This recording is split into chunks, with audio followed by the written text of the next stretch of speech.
कृपाचार्य भीष्म को बताते हैं कि कौरवों और पांडवों को शिक्षा दे चुके हैं। अब आगे की शिक्षा के लिए किसी योग्य गुरु का उन्हें चुनाव करना होगा।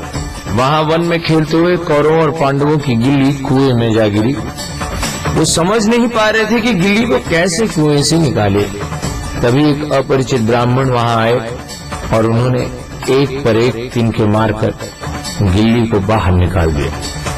जब युधिष्ठिर ने उनसे उनका परिचय पूछा तो उन्होंने कहा कि जाकर भीष्म को ये घटना सुना दे, वो स्वयं पहचान जाएंगे कि मैं कौन हूँ। घटना का वर्णन सुनकर भीष्म समझ गए कि वो आचार्य द्रोण हैं। भीष्म गुरु द्रोण के पास पहुंचे और उनसे कौरवों और पांडवों को युद्ध विद्या देने का आग्रह किया, जिसे द्रोण ने स्वीकार कर लिया। वहां गोकुल में कृष्ण के कहने पर सबने इंद्रदेव की पूजा छोड़ गोवर्धन की पूजा करना स्वीकार कर लिया।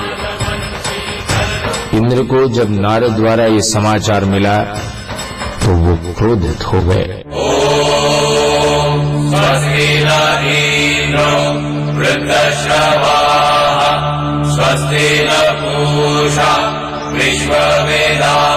नारायण नारायण। देखा देवराजन, जिस जल से जीवन है उस जल को बरसाने वाले देवता का कैसा अपमान कर रहे हैं गोकुलवासी। अब मुझे आज्ञा दे, मुझसे ये सब देखा नहीं जाता। नारायण नारायण।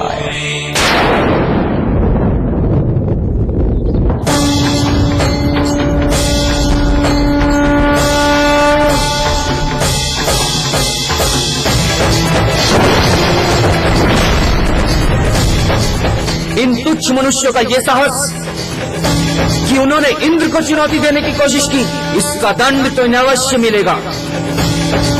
संवर्तक, संवर्तक,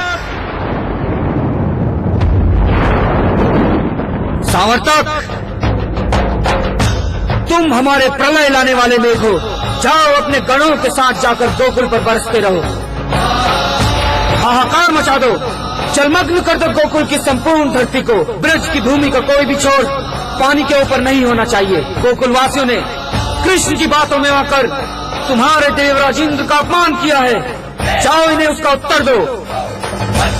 गोकुल का कोई भी नर, कोई भी पशु और वनस्पति कोई भी सुरक्षित नहीं बचनी चाहिए। चारों तरफ से त्राहिमाम त्राहिमाम का स्वर सुनना चाहता हूँ मैं। हाहाकार मचा दो, जल प्रलय कर दो गोकुल में। जो आज्ञा महाराज।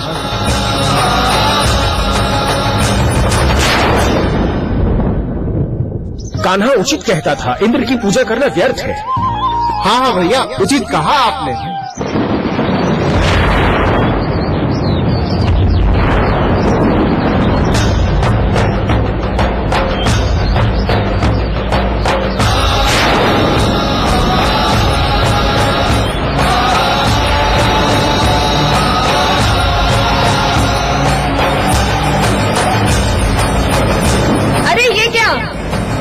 इतना तेज मेघ गर्जन, ऐसा लगता है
नंद, कर ली अपने मन की, अब भुगतो। मेरी बात नहीं मानी ना, आज इंद्रदेव का क्रोध वर्षा बनकर बरस रहा है।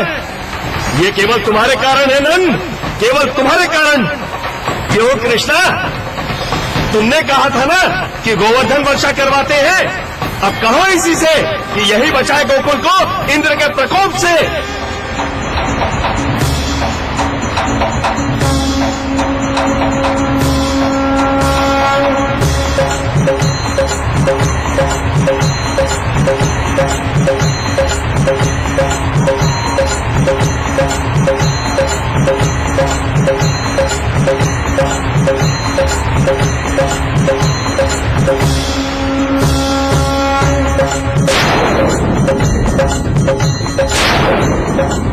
अपना अहंकार समेटिए इंद्र, इस जल लीला को समाप्त कीजिए। रोकिए अपना ये प्रकोप। ये प्रकोप नहीं, प्रतिकार है।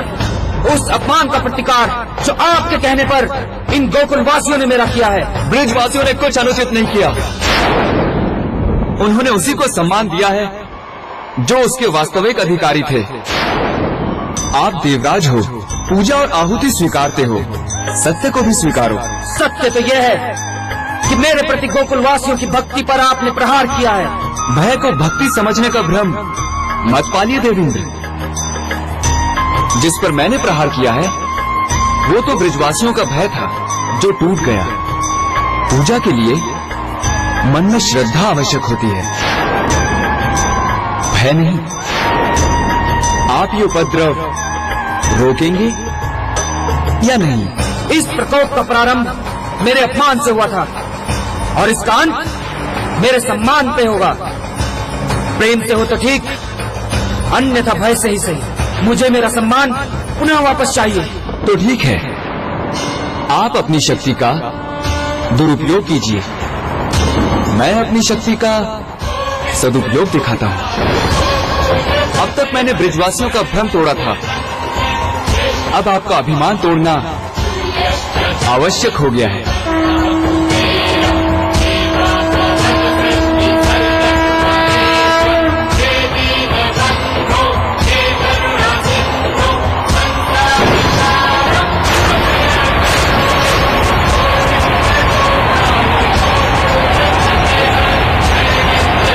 नारायण नारायण, इंद्रदेव ने कैसी मूर्खता की, सृष्टि के पालनहार को ही चुनौती दे बैठे।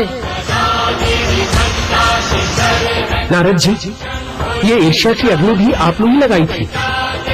आपने इंद्रदेव के कान कृष्ण के विरुद्ध भरे थे और अब आप ही कह रहे हैं कि इंद्रदेव ने मूर्खता की।